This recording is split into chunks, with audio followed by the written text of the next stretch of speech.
নমস্কাৰ বন্ধুসকল, প্ৰজ্ঞান ইউনিভাৰ্ছ চেনেলত আপোনালোকক সকলোকে স্বাগতম জনাইছোঁ। আজি আমি 2025 চনৰ 15 ছেপ্টেম্বৰৰ পৰা 21 ছেপ্টেম্বৰলৈ আপোনাৰ চন্দ্ৰ ৰাশিৰ সাপ্তাহিক ৰাশিফলৰ বিষয়ে আলোচনা কৰিম। এই সপ্তাহটো আপোনাৰ বাবে অতি বিশেষ হ'ব, কাৰণ গ্ৰহৰ গতি আৰু নক্ষত্ৰ মণ্ডলৰ অৱস্থানে আপোনাৰ জীৱনত বহু উত্থান পতন কঢ়িয়াই আনিছে। কেতু, বৃহস্পতি, অন্যান্য গ্ৰহৰ অৱস্থানে আপোনাৰ জীৱনত বিভিন্ন দিশত প্ৰভাৱ পেলাব। গতিকে এই সপ্তাহত আপোনাৰ জীৱনত কি হ'ব পাৰে জানো আহকচোন। গতিকে পলম নকৰি আহক আমি ভিডিঅ'ৰ মাজলৈ সোমাই যাওঁ। প্ৰিয় দৰ্শক, গ্ৰহৰ অৱস্থান আৰু ইয়াৰ প্ৰভাৱ যদি চোৱা হয়, প্ৰথমে গ্ৰহবোৰৰ অৱস্থানৰ কথা যদি কওঁ, এই সপ্তাহত কেতু গ্ৰহ আপোনাৰ চন্দ্ৰ ৰাশিৰ দশম স্থানত অৱস্থিত হ'ব। দশম ঘৰটো কৰ্ম, কেৰিয়াৰ আৰু সমাজত আপোনাৰ পৰিচয়ৰ লগত জড়িত। একে সময়তে গুৰু দেৱ আপোনাৰ ৰাশিৰ অষ্টম স্থানত বহিব। অষ্টম ঘৰটো গৱেষণা, ৰহস্য, বিনিয়োগ আৰু অৰ্থাৎ লাভ লোকচানৰ সৈতে জড়িত বুলি ধৰা হয়। এই দুটা গ্ৰহৰ এই সংমিশ্ৰণে আপোনাৰ জীৱনৰ বহু দিশত স্পৰ্শ কৰা দেখা যাব। প্ৰিয় দৰ্শক, আপোনাৰ স্বাস্থ্যৰ জীৱন যদি চাওঁ, কেতু দশম স্থানত থকাটো বিশেষকৈ এই জাতক-জাতিকাসকলৰ বাবে সকাহ হ'ব, যিসকলে 50 বছৰ বয়স অতিক্ৰম কৰিছে, কাৰণ এতিয়ালৈকে তেওঁলোক নিশ্চয় স্নায়ুতন্ত্ৰ আৰু পাচনতন্ত্ৰ সমস্যাত অসুবিধা পাইছে। কিন্তু এই সপ্তাহত তেওঁলোকৰ স্বাস্থ্যত কিছু সকাহ পাব। আপোনাৰ ৰুটিন আৰু ইতিবাচক চিন্তাৰ উন্নতিয়ে আপোনাক এই সমস্যাবোৰৰ পৰা ওলাই আহিবলৈ সহায় কৰিব। অৱশ্যে জীৱনশৈলীত অনুশাসন বজাই ৰাখিলেহে এই উন্নতি সম্ভৱ হ'ব। সময়মতে খাব, যোগাসন আৰু ধ্যান অভ্যাস কৰক। অনিয়মিত ৰুটিন পৰিহাৰ কৰক। কেতুৰ প্ৰভাৱে মানসিক বিভ্ৰান্তি বৃদ্ধি কৰিব পাৰে। গতিকে মনটোক শান্ত কৰি ৰাখিবলৈ নিতৌ প্ৰাণায়ামৰ অভ্যাস কৰিলে আপোনাৰ বাবে অতি উপকাৰী হ'ব। অৰ্থনৈতিক জীৱন যদি আমি চাওঁ, বিত্ত আৰু সম্পদ দিশটো যদি চোৱা হয়, অষ্টম স্থানত থকা গুৰু দেৱে আপোনাৰ বাবে অৰ্থনৈতিক দৃষ্টিকোণৰ পৰা নতুন সুযোগ কঢ়িয়াই আনিব। এই সপ্তাহত আপুনি হয়তো বহু বিনিয়োগৰ প্ৰস্তাৱ পাব। এই প্ৰস্তাৱবোৰ আকৰ্ষণীয় দেখা যাব আৰু আপুনি অনুভৱ কৰিব যে ইয়াত বিনিয়োগ কৰিলে ভাল লাভ হ'ব। কিন্তু ইয়াত সাৱধান হোৱাটো অতি প্ৰয়োজনীয়, কাৰণ বৃহস্পতি অষ্টম স্থানত থকাৰ বাবে কেতিয়াবা প্ৰবঞ্চনাৰ পৰিস্থিতিৰ সৃষ্টি হ'ব পাৰে। গতিকে যিকোনো বিনিয়োগ কৰাৰ আগতে এই পৰিকল্পনাটো গভীৰভাৱে অধ্যয়ন কৰক। খৰখেদাকৈ লোৱা এটা সিদ্ধান্তই আপোনাৰ ক্ষতিও কৰিব পাৰে।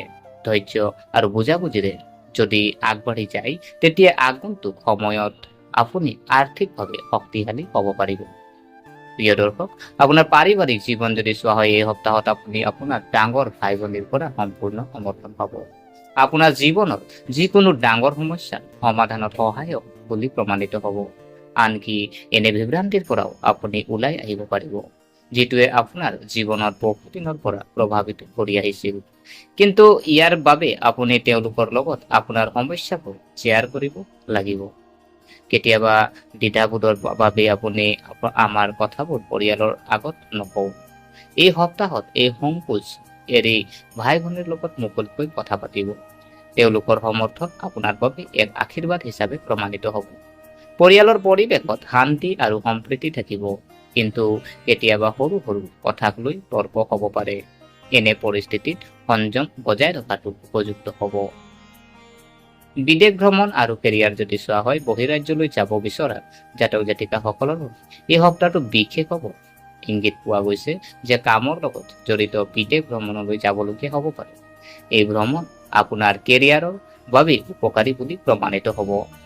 বিদেশ ভ্ৰমণৰ পৰাও আপুনি ভাল লাভ পাব আৰু আপোনাৰ নেটৱৰ্ক শক্তিশালী হ'ব।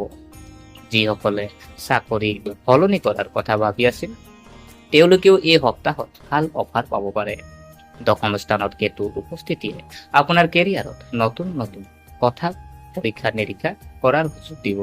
কিন্তু মনত ৰাখিব, ৰিস্ক কামবোৰ এৰাই চলিব লাগিব, কাৰণ সৰু ভুল এটাও আপোনাৰ সুনামত প্ৰভাৱিত কৰিব পাৰে। শিক্ষা যদি চোৱা হয়, এই সপ্তাহত ছাত্ৰ ছাত্ৰীসকলে কিছু সমস্যাৰ সন্মুখীন হ'বলগীয়া হ'ব পাৰে। বিশেষকৈ যিসকল ছাত্ৰ ছাত্ৰীয়ে পৰীক্ষাৰ বাবে প্ৰস্তুতি চলাইছে, পৰীক্ষাত আশা কৰাতকৈ কম নম্বৰ পোৱাৰ সম্ভাৱনা আছে। ইয়াৰ ফলত আপোনাৰ স্বভাৱৰ প্ৰভাৱ পৰিব আৰু আপুনি খিংখিঙীয়া হ'ব পাৰে। সহপাঠীৰ লগতো অপ্ৰয়োজনীয় বিবাদৰ সম্ভাৱনা আছে। গতিকে ধৈৰ্য বজাই ৰখাটোৱে আটাইতকৈ গুৰুত্বপূৰ্ণ। আপোনাৰ প্ৰচেষ্টা অথলে নাযাব। সময়ৰ অলপ পলম হ'ব পাৰে। ভৱিষ্যতে ভাল ফলাফল পাবলৈ এই সময়ত কঠোৰ পৰিশ্ৰম আৰু আত্মবিশ্বাসৰ প্ৰয়োজন। প্ৰিয় দৰ্শক, প্ৰেম আৰু বিবাহিত জীৱন যদি চাওঁ, প্ৰেম জীৱন যাপন কৰা জাতক জাতিকাসকলৰ বাবে এই সপ্তাহটো স্বাভাৱিক হ'ব। কেতিয়াবা ভুল বুজাবুজিৰ সৃষ্টি হ'ব পাৰে, কিন্তু সংলাপৰ জৰিয়তে সেইবোৰ সমাধান কৰিব পাৰিব। বিবাহিত জীৱনতো উত্থান পতন হ'ব। কোনো সৰু কথাক লৈ আপোনাৰ পত্নীৰ লগত বিবাদ হ'ব পাৰে, কিন্তু সপ্তাহৰ শেষলৈকে পৰিস্থিতি স্বাভাৱিক হৈ পৰিব। ইয়াত গুৰুত্বপূৰ্ণ যে আপুনি আপোনাৰ অনুভৱবোৰ শুদ্ধকৈ প্ৰকাশ কৰা, মৌন হৈ থকা বা দূৰত বজাই ৰখাটোৱে সম্পৰ্ক দুৰ্বল কৰি তুলিব পাৰে। প্ৰতিকাৰ যদি চোৱা হয়, এই সপ্তাহত আপোনালোকে বিশেষকৈ বৃহস্পতি দেৱক সন্তুষ্ট কৰাৰ ব্যৱস্থা গ্ৰহণ কৰা উচিত। বৃহস্পতিবাৰে যজ্ঞ হৱন সম্পাদন কৰি বৃহস্পতি মন্ত্ৰ জপ কৰিব। লগতে হালধীয়া কাপোৰ পৰিধান কৰি দৰিদ্ৰ লোকক বুট দালি আৰু গুড় দান কৰিলে আপোনাৰ কাৰণে ভাল হ'ব। এই সমাধানে আপোনাৰ জীৱনত বহু অসুবিধা দূৰ কৰিব আৰু আৰ্থিক, পাৰিবাৰিক আৰু মানসিক শক্তি প্ৰদান কৰিব। গতিকে বন্ধুসকল, এইটো আছিল যিহেতু 2025 চনৰ 15 ছেপ্টেম্বৰৰ পৰা 21 ছেপ্টেম্বৰলৈকে আপোনালোকৰ চন্দ্ৰ ৰাশিৰ বৃষদ সাপ্তাহিক ৰাশিফল। এই সপ্তাহত আপুনি বিত্ত আৰু কেৰিয়াৰৰ সৈতে জড়িত নতুন সুযোগ লাভ কৰিব, যদিও শিক্ষা আৰু মানসিক শান্তিৰ ক্ষেত্ৰতো কিছু প্ৰত্যাহ্বান আহিব। কিন্তু মনত ৰাখিব, প্ৰতিটো পৰিস্থিতিত ধৈৰ্য আৰু ইতিবাচক চিন্তা বজাই ৰখাটোৱে আপোনাৰ বাবে আটাইতকৈ ডাঙৰ সমাধান হ'ব। প্ৰিয় দৰ্শক, এয়া আছিলে যিহেতু আপোনাৰ 15 তাৰিখৰ পৰা 21 ছেপ্টেম্বৰলৈকে যি সাপ্তাহিক ৰাশিফল। গতিকে আশা কৰিছোঁ আপোনালোকে ভিডিঅ'টো চাই ভাল পালে। যদি এই ভিডিঅ'ই আপোনাক কিঞ্চিত মানুহ লাভান্বিত কৰিছে, তেনেহ'লে লাইক কৰিব আৰু যিমান পাৰে আপোনালোকৰ বন্ধু বান্ধৱী, পৰিয়ালবৰ্গ সকলোকে এই ভিডিঅ'টো আপোনালোকে শ্বেয়াৰ কৰিব আৰু কমেণ্টত আপোনালোকে এই সপ্তাহত কেনেকৈ পালে আপোনালোকে এটা কৰি আমাক উৎসাহিত কৰিব বুলি আশা থাকিলে। আৰু যিহেতু আমাৰ যদি চেনেলটো আপোনালোকে এতিয়ালৈকে ছাবস্ক্ৰাইব কৰা নাই, অনুগ্ৰহ কৰি ছাবস্ক্ৰাইব কৰি আমাক উৎসাহিত কৰিব বুলি আশা থাকিলে। পুনৰ লগ পোৱাৰ প্ৰতিশ্ৰুতিৰে আজিলৈ আমি বিদায় মাগিলোঁ। ধন্যবাদ।